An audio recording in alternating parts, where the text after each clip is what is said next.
I had to go back and figure out what the hell was going on. I had to reset everything. So after I reset everything, I decided that I would go ahead and, despite the biting thing, I'm gonna go ahead and redo this. And I know some of you people are seeing me on YouTube and see me picking my ear and what have you. I just feel like I want to make sure that it's there. I want to make sure that it's there for us in prosperity, I guess you might say. Um, that being said, I'm gonna do.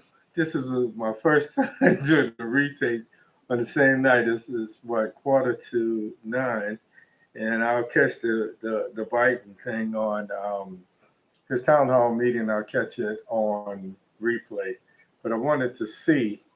Um,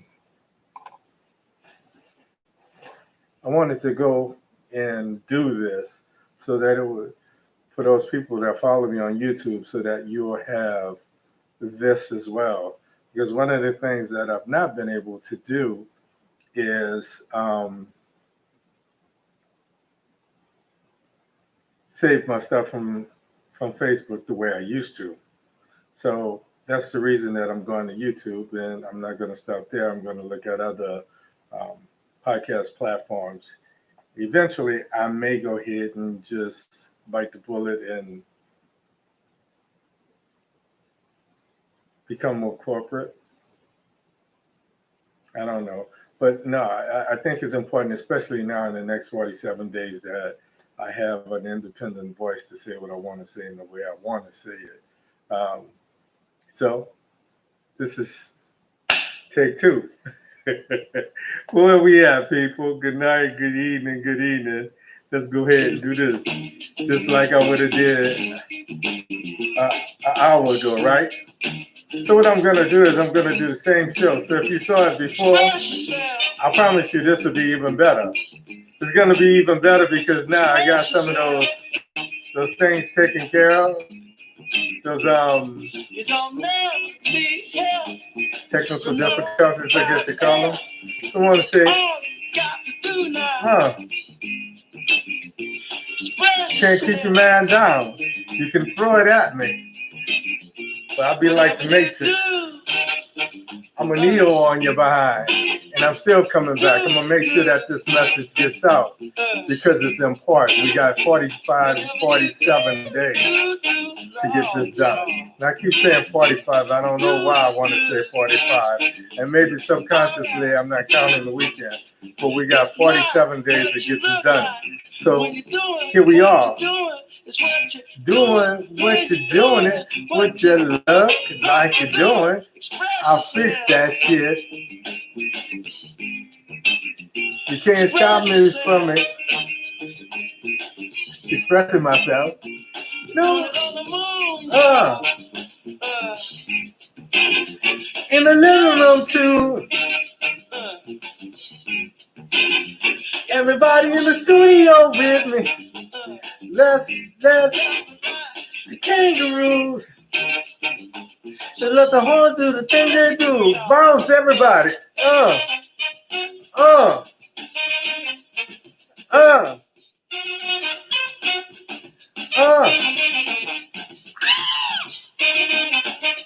This more like your man right here, right? Right.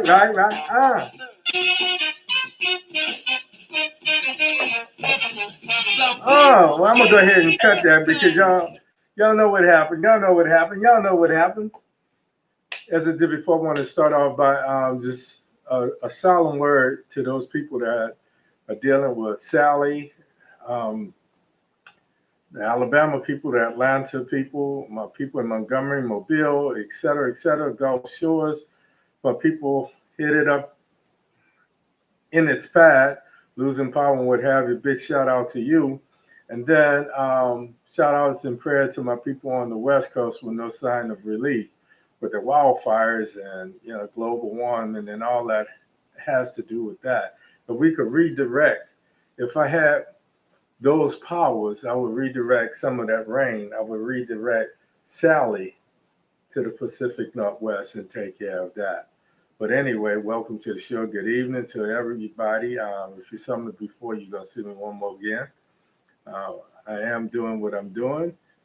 Tonight, Biden is on the other station, and I hate competing with my man. I know I really can't, but I just feel in my spirit to give you the best show that I can give you. So when things don't go right, you see, I take it. I take it personal, and that's my professionalism. That's me trying to do what I'm doing. This is about giving, as crazy as this sounds, I could have waited, but this is about giving um, the support to Biden because there are things going on with his campaign I wouldn't do if I were his manager or his campaign manager or if I were part of the movers and shakers. So I really want to see what they're saying, and I'm sure I'm going to catch it ironically on YouTube a little bit later. So I'll see how that looks. I guess having people to get there and being able to feed off a live audience is cool, and that's what I do when I see you guys out there. I'm setting some things up here so that I can see um, as I learn more and more about the production of this, I'll have more and more to offer you guys. So just letting you know. Um,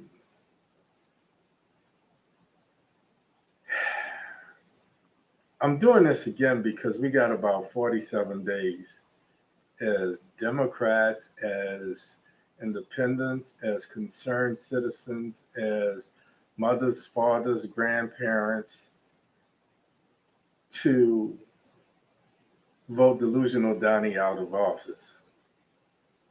I understand that the cyber rally doesn't have the same effect as being there live, so I apologize, Joe. I know I'm not competing with you, but I wanted to have this out here, and you can check it out later, Mr. Biden. As for me, I've been closely examining the two campaigns, and I think I know why the Dems lose so many elections. They take too many things for granted, but on top of that, they depend on truth and logic. And unfortunately, when we talk about things that are emotional, like hate and even love, and when we start to talk about fear, they're not based on logic. The Republicans, on the other hand, they play on fear and hate. They stoke the fires like every black man and Hispanic man is standing outside your door, ready to break into your house and rape your wife and kill your children. It doesn't matter what they can prove. It doesn't matter if it's the truth or not. It's what they make people believe because they're relentless in reshaping the narrative and delivering that message. Last week, we saw Biden and Pence go to New York for the 9/11 ceremony. What does it say when your president of the United States doesn't show up in New York for 9/11? Instead, he sends the vice president. And he did that because he's gotten in so much trouble in New York with taking some money from the firefighters and what have you and redirecting, re-earmarking that money that he wanted to stay away from the controversy. So instead, he goes to Pennsylvania and try to focus on those people. And this is how he plays politics. This is how they reshape the narrative. So again, we got 47 days. Given Trump's performance, his handling of COVID-19, the White House scandals, his boy crush with Putin, Russia putting bounties on American soldiers, global warming, wildfires, response to hurricanes and disasters, this really should be a runaway for Joe Biden. But instead, it's not. Biden had a double-digit lead, and it's evaporating, it's dwindling. So tonight we're going to talk about that. We're going to talk about these two campaigns, how they run. Tonight's show is titled 47 Days, and I call it Reshaping the Narrative. So let's do this. Last week, I've been talking to people. I started talking to people I hear from some of you. I start getting out into the community, and I wanted to put my finger on the pulse of the community because I realized that this is a microcosm of the overall United States. Some of the people are feeling here the same way people feel in DC, New York, Atlanta, so forth and so on. So it gives me some feedback. And surprisingly enough, I found Dems that didn't have the same sense of urgency. They're taking this election like the Democratic Party, and maybe I say it's because the Democratic Party is not stressing the true urgency. Nancy this week said the most ridiculous thing I've ever heard her say. Trump lost the election when he talked about playing down the COVID-19 virus, coronavirus. No, that's not the worst thing that he's done. To some of the things he's done, especially siding with Russia over your own FBI, CIA, and what we call intelligence committees and groups and what have you. If you side with someone other than your own people, to me, that's an act of treason. If that doesn't cost him the election, then I don't see how this could. And true to form, 2 days later, you saw his supporters out there saying, so what? It is what it is, his new statement. So I see these Republicans, they're so engaged. And I said, why can't we? Why can't we people who know better, why can't we have that same sense of urgency, that same enthusiasm, be that engaged and have that same support for somebody that stands to dethrone this imbecile, this nincompoop. These last 2 weeks, folks, you've watched me go off the rails. You watched me become so overcome with emotion that I cut the show short and just felt like I said all that I needed to say. And all but broke down on air.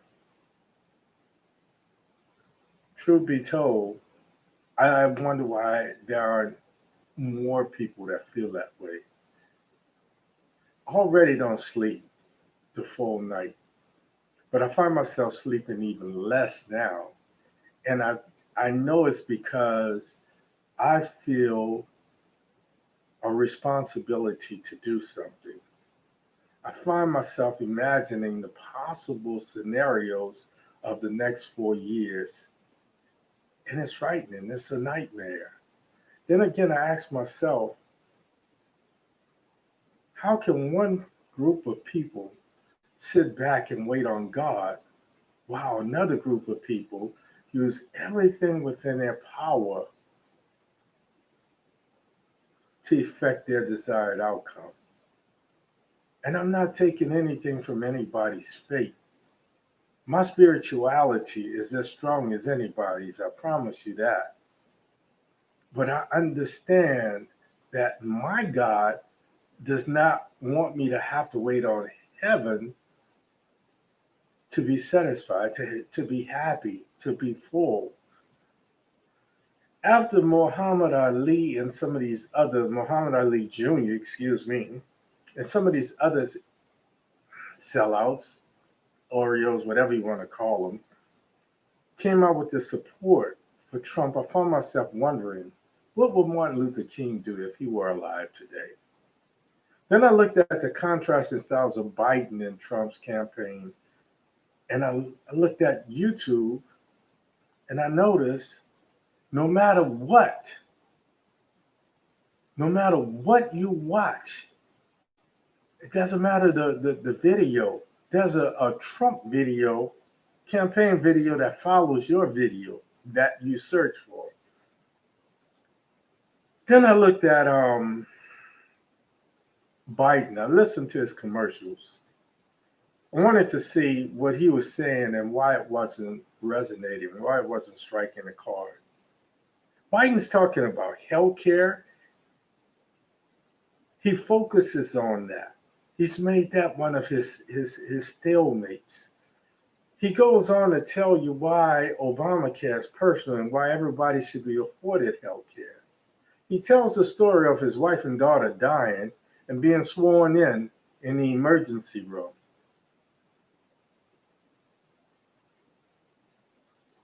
He goes on to end the story telling you that 40 years later, the boy is given this terminal illness diagnosis.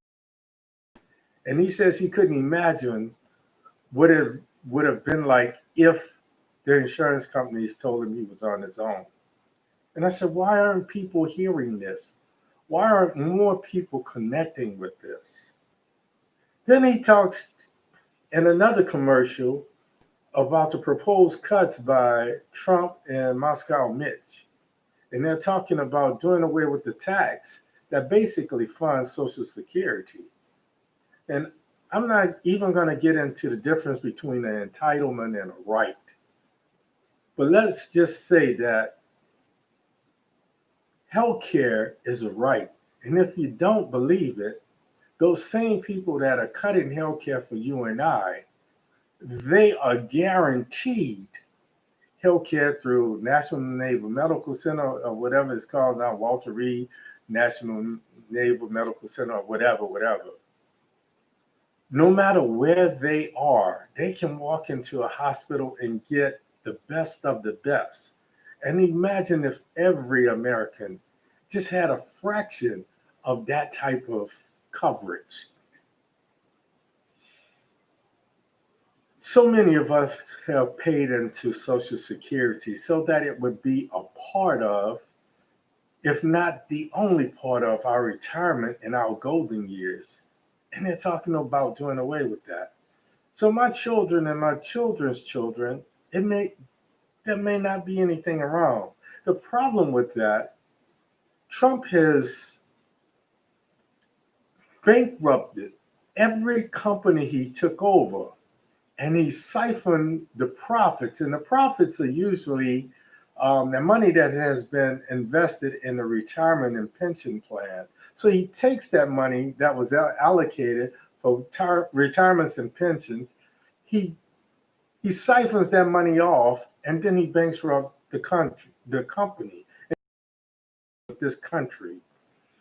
So we have to fight him off. When Biden talks about this and he tries to educate, I said, maybe he's saying it in a way that's different from what I'm saying it. And then I said, well, maybe it's not resonating because I don't see enough. I see that double-digit lead starting to dwindle, and I said, why? Everything that Biden says in his commercials are true. Then I asked myself, how could this race be this close? If everything this man is saying is true, and you know the other man is a liar, how could this race be this close?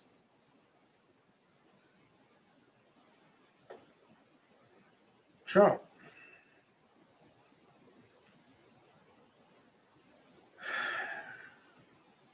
He lies. He lies about everything. After hearing Joe's pleas for blacks, Hispanics, seniors, the LGBTQ, and others, I hear commercials from blacks and Hispanics in Trump. This black group, they open up a commercial talking about Biden supporting abortion. They make it sound like, by reshaping the narrative, they make it sound like Biden and company are sitting in the hospital killing babies even after they are born. So I decided to try my own experiment in the neighborhood. I've been getting out, I've been touching different people, trying to figure out who my organization is going to partner with. No man is an island, so what I want to do, excuse me, I want my organization to be part of a network. And just think about a spider web. So I want my organization, if not be the central part, I want it to be part of that spider web network to help some other people. So I decided to try a social experiment. The basis of the social experiment was FDR. FDR was actually, he served 3 terms. He died 82 days into his 4th term. He was elected 4 times. Afterwards, and I said this a couple times, and I understand that people are so busy that they don't go back and they don't fact check everything I say. But this is one of the things that the Republicans do. They say things that they know you hear in passing, and you don't have the time or the inclination to go back and check that fact. I talked about the 25th Amendment, which is really has to do with the succession. After after FDR died in office, they did some things. The 22nd Amendment was set up to make sure that no president would have more than 2 terms. Okay, this wards off someone being like a dictator or a monarch or a king. Imagine if that were the case today. I said this sometimes because I want people to check some of the things that I'm saying. But in this experiment, I wanted to feel what it was like, what the Republicans do. So I go into the community and I'm talking to one of the local evangelists here in Titusville about my company and what I want to do here in the community. And I keep saying my sermon is the endangered species is the heterosexual black male. Evidence is every street corner. You have young men now from the age of 12 to about 50 and older. If they do 20, 30 years in jail and they come out, certainly they can't do anything else. So to see a 50-something-year-old man riding a bike at 2 o'clock in the morning and whistling as go by tells me that we're endangered.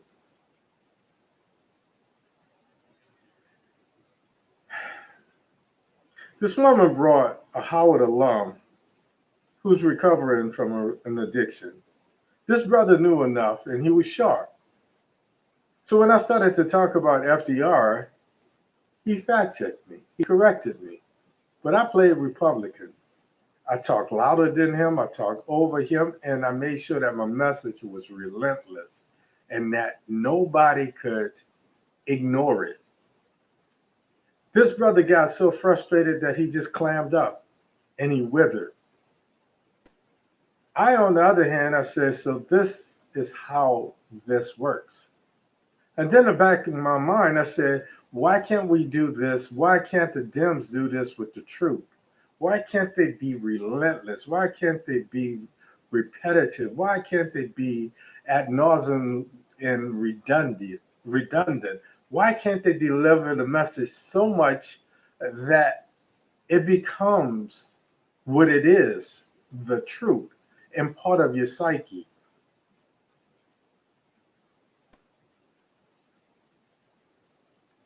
My experiments prove one thing. You don't have to be right to move people. You just have to be persistent and consistent. I was loud. I was wrong. I was purposely wrong.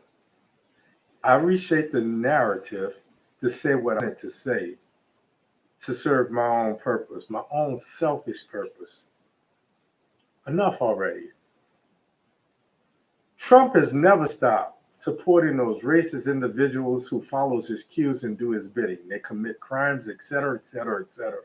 Trump reshapes the narrative to say that Biden would defund, not reform, how police are trained so that black men have less to fear, so that black parents have less to fear when their children go out for a bag of Skittles and an iced tea. And I said that before.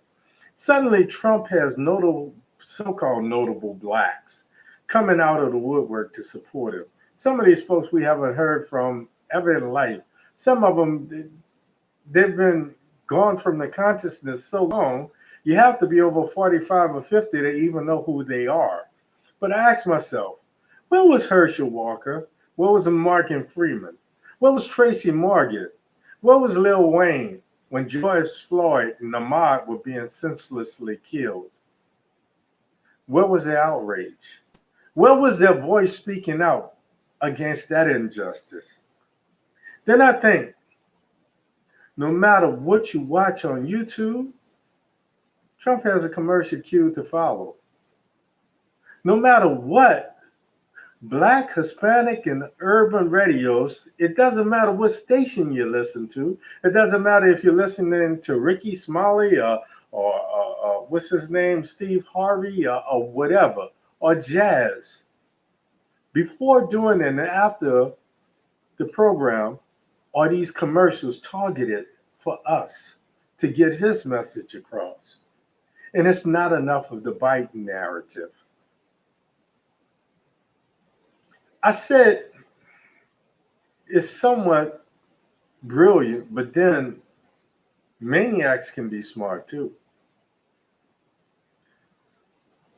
We only have 47 days to go until we go to the polls, people. The Republicans have more to lose than we have to gain, and we have to understand that. It's been so long since we've had true power, even during the Obama administration. Everything he tried to do in his agenda was watered down because it posed a threat to the Republican powers. So those people that were in Congress, and it wasn't just the Republicans, it was some of the Democrats too, because when people say some of my best friends are or I am not, if you have to issue a disclaimer, you probably are, or you have those tendencies. They have more to lose than we have to gain. We have been doing so much with so little for so long that we've adapted to being on the bottom. We've adapted to just asking for scrap. We don't want Black lives to mean something. We just want it to matter. We don't want Black lives to be regal. We don't. All we ask is that they matter. That's the basic thing. And I think it's not enough. And it doesn't encompass what we need as a people, for the people. They have fear and hate on their side, and they're relentless about letting their constituents know that they suffered through 8 years of Obama. They have 8 years of suffering through Obama. A Black man who was a foreigner, who never really was a citizen. He passed universal health care and it cost white folks jobs. That's the most ridiculous thing I've ever heard. It's like adding 2 and 2 and getting 7 bushels of hay. It doesn't make sense. Trump has had 4 years to stack the deck. And let me tell you how he did that. He's placed key people who will serve as delegates to the Electoral College. He's placed federal judges that will hear the cases when we start to talk about inconsistencies with mail-in voting and being denied voting. And it's already been overturned. On one hand, in the state of Florida, they gave convicted felons who are no longer, they served their time. So now they gave them the right to vote again. And somebody came up with this thing that they still cannot vote until they pay off all of their fees. In the old days, they call that a poll tax. So the man at the corner grocery could say that you had something on your tab that you didn't pay, $2, therefore you couldn't vote. It's the same thing that's going on. These are the same federal judges that he's applied. And after being on the federal judgeship for a period of 3 years, they can be nominated to the U.S. Supreme Court. So wrap your head around that. Then you'll understand why I've been going off the rails.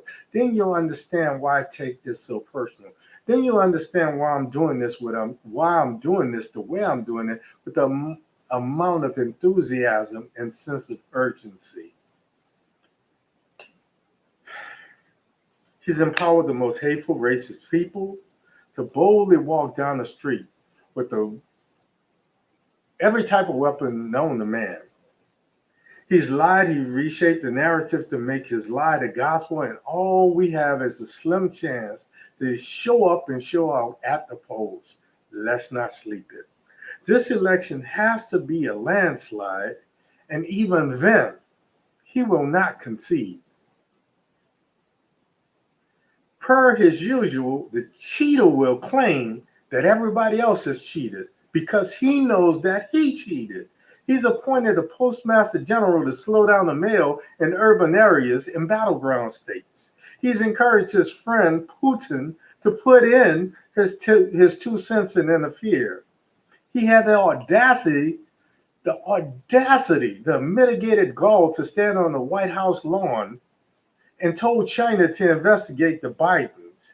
He pardoned worse of his criminal friends to nullify the justice system. He appointed a U.S. Attorney General to do his bidding. So this person is serving him, not the Constitution of the United States or the American people. He's defended murderers and white supremacists by calling them good people. Yet, somehow this race is not a runaway, and Biden is losing ground. He paid off everyone imaginable to support him, while abandoning the performance seals that he's lifted and made a mockery of themselves. They've been doing this for years, for 3-4 years, and yet none of them were invited to speak during the Republican National Convention. And they still support him. He detained Hispanics and Latino parents, put their children in cages, separated them from the parents, and somehow there's still Hispanics and Latinos that are voting for him. We've got 47 days, people. Go to the polls. If you're going to get your hair cut, you can go to the polls. If you go to get your hair done, if you go to get a pedicure, if you go to get a manicure, if you go to the grocery store, if you go anywhere, you can mask up and go to the poll. Put on a mask. Take your behind to the polls. As soon as early voting is announced, get your butt out there. Make sure that your voice is heard. Make sure that you show up and show out. This is the only way we're going to get him out there. We have to defeat him, or we run the risk of repealing the 22nd Amendment. I brought up that for a specific purpose. They passed the 22nd Amendment to keep anyone from serving more than 2 terms. If this idiot is given another term, another 4 years, I promise you, I'm not a prophet, but I'm going to prophesize about this. The next thing they're going to be doing is trying to repeal that 22nd Amendment so that he can run for a 3rd term and a 4th term. We can't do it, folks. We got to show up. We got to show out. Get to the polls. Do what needs to be done. With that, I'm going to say good night. I'm going to thank you for your time. I'm going to thank you for your attention. And if you saw me on Facebook and now you're seeing me on YouTube, a double love and see you next week. Same Baptiste time, same Baptiste place, right here. We got an uphill battle, but it ain't over yet. Thank you for your support. Much love. Come back to my YouTube channel. Hit subscribe. You'll know where I'm at and when I'm doing what I'm doing. You know what it is. Peace, people. One love.